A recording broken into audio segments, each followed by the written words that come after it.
अस्सलाम वालेकुम। तो बार्सिलोना से वापसी के लिए मैं एयरपोर्ट पे फ़्लाइट का वेट कर रहा हूँ।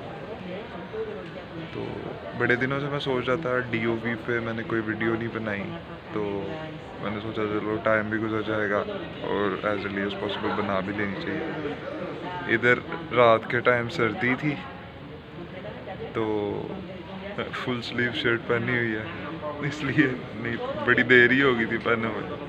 अच्छा चलो टॉपिक पे आते हैं। डीओवी इसकी फुल फॉर्म है डिक्लेरेशन ऑफ वैल्यू। पहले let's talk about what is डीओवी, what is declaration of value. So declaration of value is basically a single page document which compares, like its main function you can say, or main purpose of making it is कि ये हमारे मतलब अगर आप masters के लिए apply कर रहे हो तो वो देखना चाहते हैं कि हमारा जो बैचलर्स था वो इनका जो बैचलर्स होता है जिसके बाद ये वो मास्टर्स करते हैं इनके स्टूडेंट्स उससे कंपेरेबल है। मतलब इन्होंने उतने क्रेडिट्स पढ़े हुए हैं, उस हिसाब से इनका बैकग्राउंड नॉलेज है कि ये हमारा मास्टर्स कोर्स पढ़ सकें। तो इसलिए बेसिकली डीओवी मतलब रिक्वायर करते हैं और इन्हें चाहिए होती है। तो इसीलिए मतलब मास्टर्स के लिए हम अप्लाई कर रहे हो तो हमें बैचलर्स की दोनों चीज़ों का कहा जाता है, ट्रांसक्रिप्ट भी और डिग्री भी, क्योंकि ज़्यादा मेन फोकस बैचलर्स पे होना होता है और ये डॉक्यूमेंट इटालियन में होता है, इसीलिए वो ट्रांसलेट करने का भी कहते हैं। तो अब ज़रा मैं चेकलिस्ट पे आता हूँ। इसके लिए मतलब मास्टर्स के लिए बैचलर्स की डिग्री की ट्रांसलेशन और ओरिजिनल डिग्री अटेस्टेड, मतलब एचईसी से मोफा से, ट्रांसक्रिप्ट अटेस्टेड एचईसी से मोफा से, उसके बाद अटेस्ट करवाने के बाद उनकी तीन कॉपीज़, सही है। उसके अलावा डिग्री ट्रांसक्रिप्ट दोनों की ट्रांसलेशन इटालियन में और फिर उसकी भी तीन कॉपीज़।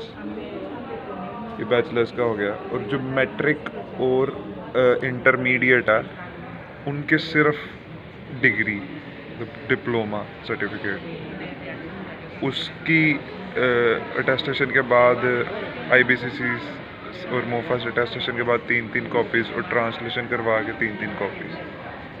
और अगर आप बैचलर्स के लिए अप्लाई कर रहे हैं ना, फिर मैट्रिक के सिर्फ डिग्री सर्टिफिकेट, डिप्लोमा सर्टिफिकेट और एफएससी की दोनों चीज़ें, क्योंकि मास्टर्स के लिए जैसे मेन फोकस बैचलर्स है वैसे बैचलर्स के लिए मेन फोकस वो इंटरमीडिएट है, तो फिर इंटरमीडिएट की दोनों चीज़ें करवानी होंगी।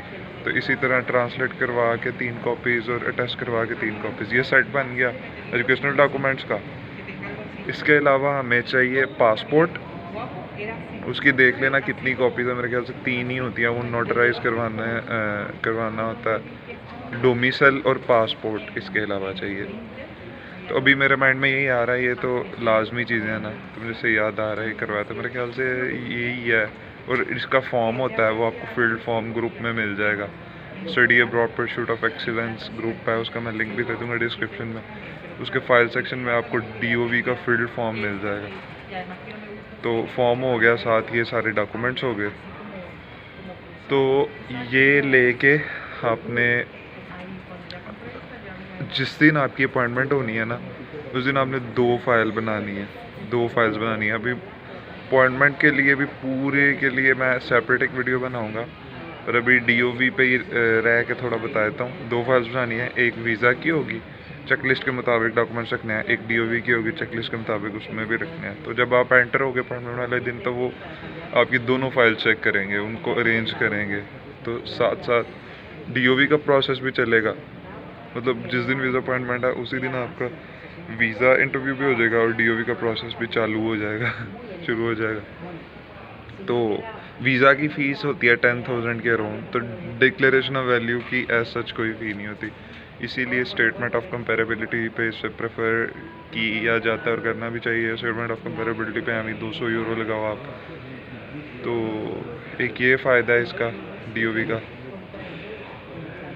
तो बाकी ये है कि फ़ाइनल इनरोलमेंट के लिए लाजमी चाहिए होती है डिक्लेरेशन ऑफ वैल्यू, तब आपकी फ़ाइनल इनरोलमेंट हो ही नहीं सकती। इस तरह एक मेरा फ्रेंड भी था बेलोनिया यूनिवर्सिटी में, उसका एडमिशन हुआ था, उसका वीज़ा लेट हो गया, तो DOV आपको वीज़ा के दिन ही मिलती है।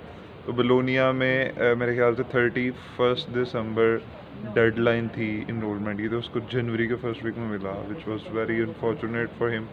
वीज़ा तो मिल गया, he is in Bologna, but he couldn't enroll because he couldn't get DOV before 31st December, and University of Bologna is relatively strict.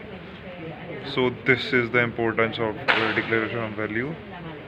You need it for the final enrollment. You need it to ensure to like justify that your degree is comparable and is of enough quality to continue your studies in Italy.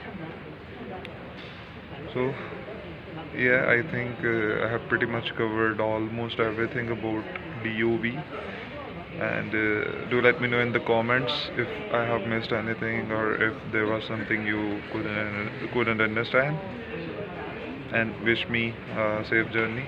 Most probably I will be in Italy when you will be hearing this, but yes. And yes, it was a very nice trip. I will soon upload a proper vlog, and yeah, stay tuned. Do watch my videos, do subscribe, do share, do comment, do tell me where I can improve. So it is amazing to have you guys. Okay, bye.